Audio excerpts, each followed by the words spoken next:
ஒரு பாட்டு பாடு. மருதமலை மாமணியே முருகையா. என்ன பாட்டா பாரு? சரியா பாடு பாரு. நல்லா இருக்குது. பா கடவுளே, இந்த வியாபாரம் ஒவ்வொன்று போடும் அப்படிதானப்பா கதைக்க. சரிப்பா, நீ வேலையை பாரு, வேலையை பாரு. கடவுளே இவனை வச்சு இன்னைக்கு நல்லா மூடு.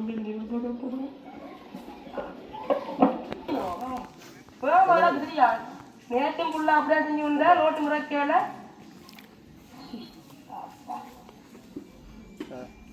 எல்லா கடையிலையும் கட்டு கட்டா காசு இருக்குங்களா? 20 ரூபா கிடக்கு. என்னடா செய்ய? வேலையை பாரு. தூக்குறாங்க மூட்டைய. சும்மா நிக்கிற. தூக்கு. தூக்கி எங்க வை.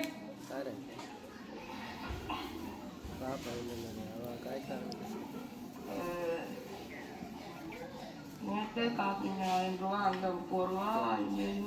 ரெண்டு வேலை செய்யப்பட்டு போட்டா நல்ல கணக்கு இல்லை.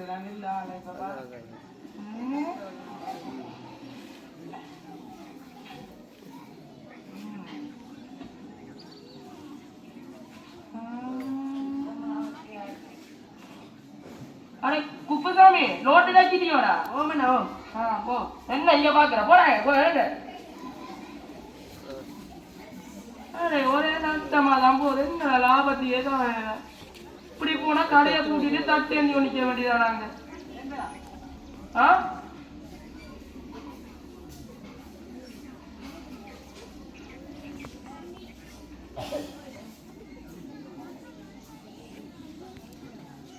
அடே குப்புசாமி, என்ன செஞ்சு நிக்கிறாங்க? வேலையை பாருடா. இங்க அங்க என்ன பூ பிடிச்சி ஒழிக்கிறியோ? வேற வேலையை எடுக்கிறா.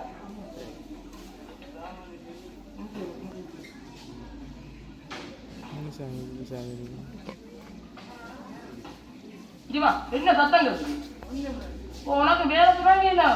நீ வண்டி வா. உனக்கு டவுட் எனக்கு. 1 கிலோ சீனி எவ்வளவு கேட்டா என்ன சொல்லுவ? என்ன சரோஜாக்கான கடை? பக்கத்து கடை அப்படித்தானே பேர் சொல்றது. சரி சொல்லு. அவாண்ட கடையில 100 ரூபா, நம்ம கடையில 110 ரூபா. நாம அதிகமா விற்கணும். அப்பதானே 10 ரூபா லாபம். அடுத்த மாசம் சமாளிக்க முடியுமே. இது இன்னும் தூர நோக்கு பார்வை. அரே தூர நோக்கு பாருங்க. தூர நோக்குற ஐடியாடா என்னடா கழிக்கிற? அரே சரோயாக்கான கடை, சரோயாக்கான கடையில 100 ரூபாண்டா. அதுல 110 ரூபா வித்தா எங்களுக்கு லாபம் 10 ரூபா. கடைக்கு வாரதே 2-3 கஸ்டமர் தான். அந்த கஸ்டமர் நட்டம் பண்ணி போயிடுவாங்க. சரியா? வந்தா 100 ரூபாய், நாங்க 95 ரூபா அப்படி விற்கலாம். சரியா? சரியா? கவிதா தாட்டிங்க தேங்காய் கொண்டு வாங்க சொன்னவன். ஓ தலையாட்டா கூப்பிட்டியா அவனை? ஓ ஹலோ ஹலோ, எங்கேயா இருக்கிறீங்க? என்ன கையா கவிதா அப்படியே சொன்னாங்க. சுப்பையா இங்க அங்க சுத்தறீங்க. இங்க வாங்க. 50 கொண்டாந்துருக்கேன். நல்ல செத்தல் பேங்க அடுத்து பாருங்க. நல்ல பேங்க 50 தாங்க இருக்கையா. அவ்வளோ 110 ரூபா. 5500 ரூபா போட்டுருவாங்க.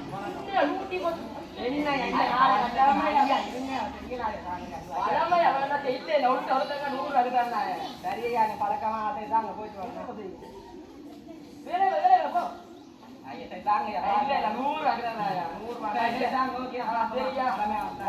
இப்படி செய்யலாம். லோட்டா வந்து ரேட்டு நோட்டு என்ன பாத்து சூப்பரா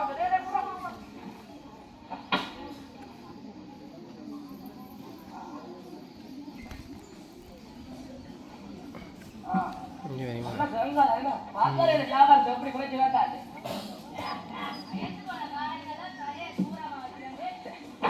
இங்க வந்து வேலையை இன்றைக்கு என்ன அப்படி போய் கொண்டது? இப்படி 5000 வந்தது. இன்றைக்கு உழைக்கிற லாபம் தான். அடே பேரம் வாங்க. இங்க வாங்க. காண்டனால காலையில வயது போகுது. அடையா ஒரு தேங்காமா 110 ரூபா. நல்ல தேங்காவா பாரு. தேங்காய் இங்க பாரு. தேங்காய் அங்கே நல்ல விற்கலாம் 110 ரூபா. அடிச்சு சொல்லுங்க. அடிச்சு அதான் 10 ரூபா. உங்களுக்கு 20 ரூபாய்க்கு தானே எடுத்துவானே. நான் எடுக்கலாம் எடுங்க. இதோட வச்சா நாங்கள் கடையை முடிட்டு போக முடியலாம். ஒரு தேங்காய் சரிங்களா? சரிங்க. அதான் வந்தாருங்க. இந்தாங்க. எங்களுக்கு லாபம் வரணுமே, அது மாதிரி வேணாங்க தெரியுங்க. மூட்டையா தூக்கல என்ன செஞ்சு பண்ணிக்கிறேன் நீ? ஏன்ட்டு அங்கிருந்து அங்க போடுற லோட்டு எல்லாம் போய் ஐயோ இவனை வச்சுக்கண்டு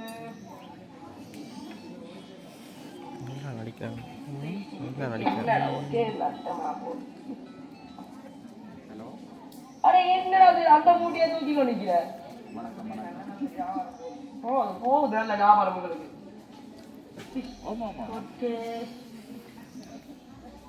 விற்கிறத நீ நோட்ல குறிச்சாரியா? குறிச்சு வைக்க தேங்காய் குறைச்சி இல்லை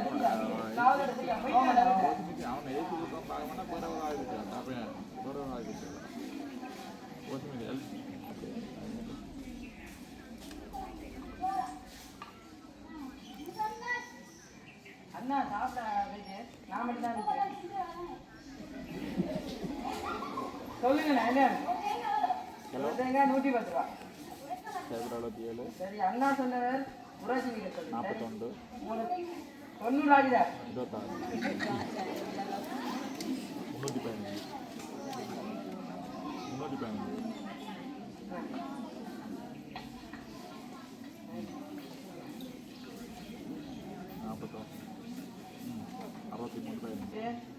என்ன ஸ்கூல் போகல? எங்க ஸ்கூல் போகலையா?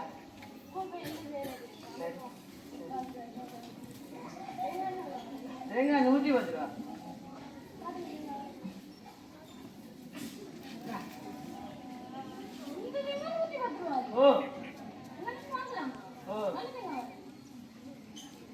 சரி உங்களுக்காக குறைச்சிடலாம் 90 ரூபாய்.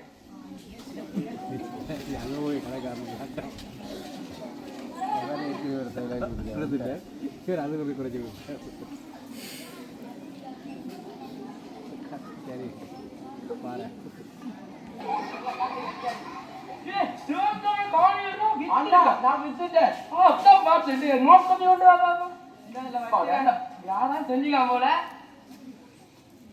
90 ரூபாய்க்கு வித்துருக்குற. இங்க போறாரே இப்படியா 90 ரூபாய்க்கு சொன்னது? நீங்க தானே வைக்க சொன்னீங்க. திருந்தா வேண்டதே 100 ரூபாய்க்குறாரே. நட்டப்படி வச்சிருக்கா. ஐயோ இவ்வளவு வச்சு செய்யுது முழுதும் கை 90 வித்துட்டியா? அண்ணா நீங்க தாங்க குறைச்சி விற்க சொன்னீங்க. அத்தான் கடவுளே குறைச்சி விற்க சொன்னாரா? நான் வேண்டின விட 100 ரூபா, நான் குறிச்ச விட 110 ரூபா. அப்ப நான் நீங்க கொடுத்துருக்கோம் 105 ரூபா அப்படி கொடுத்துருக்கலாம். அதுக்கே நான் 90 ரூபா வச்சு நட்டப்படி வச்சுட்டு வச்சு விடு. ஐயோ இப்ப லோன் கார்டும் வருவானே என்ன செய்யறது? போறாங்க உங்க தூக்கலாம். ஐயோ கடவுளே வச்சுக்கொண்டு ஐயோ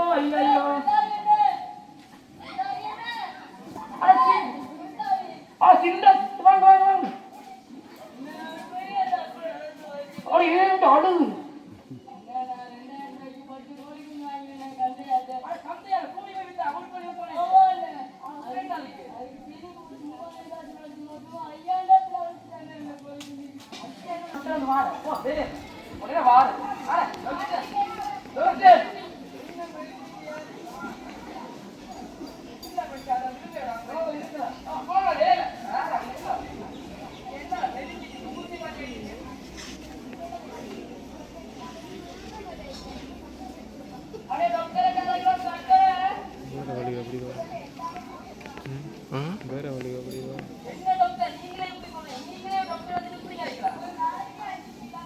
அடிக்கடி வாழவாதானே வயது போன வச்சு குறைச்சி கொடுக்கலாம்னு நினைச்சேன்.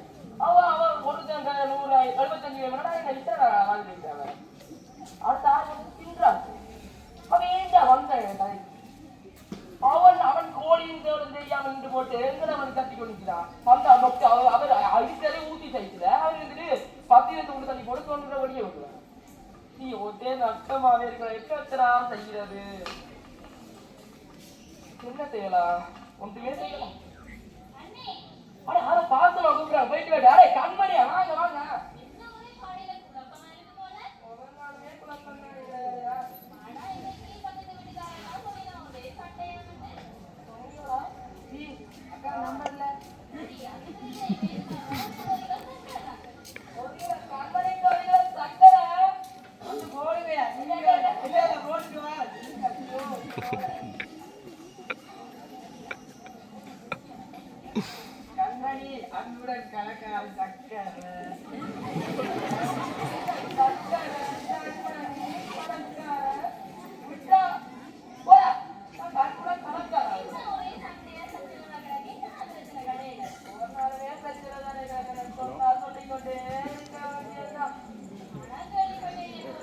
சரி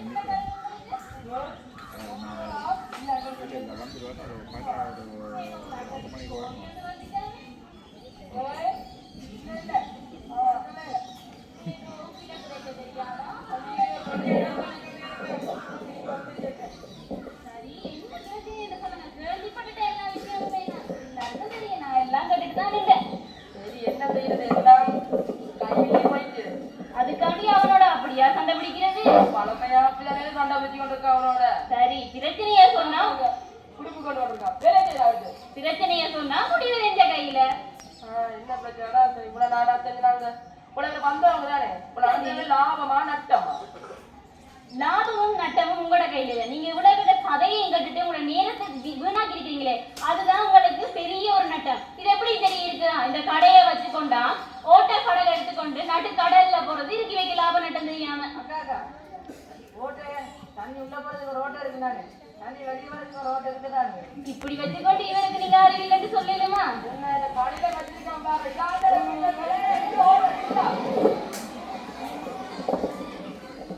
எல்லாருக்கும் வணக்கம். நாடகம் எப்படி இருந்தது என்றது உங்களோட மனசுல இருக்கிறது. இதுல இருக்க வர கருப்பொருளை சொல்றோம். இங்க லாபம் நட்டம். லாபம் என்றது என்ன? ஒருத்தட்ட இருந்து நீங்க வேண்டீங்கன்னு வைங்களேன், அது கொள்விட. அந்த வியாபாரி இப்ப ஒருத்தட்ட விற்க போறேன்னு வைங்களேன், அந்த வியாபாரி வைக்கிறது குறித்த விலை. ஆகவே நீங்க ஒரு லாபம் என்று சொல்றீங்கன்னா அது குறித்த விலைக்கு வைக்கிறது. தொழிலாளி சொன்ன மாதிரி கொள்விலையை வச்சா உங்களுக்கு பேரும் நட்டத்துலதான் போய் முடியும். அதை விட ஒரு கடை எடுத்தா நீங்க என்ன நினைக்கிறீங்க? விற்கிறது தான் வேலையா? போய் பார்த்தா தெரியும். கரண்ட் பில் கட்டணும், லோன்காரன் வருவான், கடைக்கு வாடகை கொடுக்கணும். அதை விட இதுக்கு திங்ஸ் அள்ளி போடுறதுலே பெரிய வேலை. தொழிலாளிக்கு சம்பளம் வர இதெல்லாம் பார்த்து முடிச்சிட்டு அதுல ஒரு கொஞ்சம் லாபம் வந்தா இருக்கு தானே, அதை வச்சுதான் கிட்ட நஷ்டத்தை ஈடுகட்ட முடியும். அடுத்தது கோழிக்காரர் வந்தார். எப்படி பாத்தீங்க தானே, அவருக்கு எவ்வளவு செலவழிச்சு செஞ்சிருப்பார் அந்த கோழியை வளர்க்க. ஆனா அவர் அதை விற்க கொண்டு போக என்ன நடந்துட்டு, அந்த அவர் செலவழிச்ச காசை விட குறைய வந்துட்டு காசு. இதுல இருந்து உங்களுக்கு என்ன விளங்குது? அது நட்டம். ஆகவே இங்க இருக்கிற சின்ன சின்ன பிள்ளைகளா இருக்காலும் சரி, வளர்ந்து வர போற கடைக்காரா இருந்தாலும் சரி, உங்களுக்கு லாபம் நட்டம் ரெண்டுமே சரியா இருந்தா உங்களுக்கு வாழ்க்கையும் தராசு மாதிரி சரியா போய்கொண்டிருக்கும்.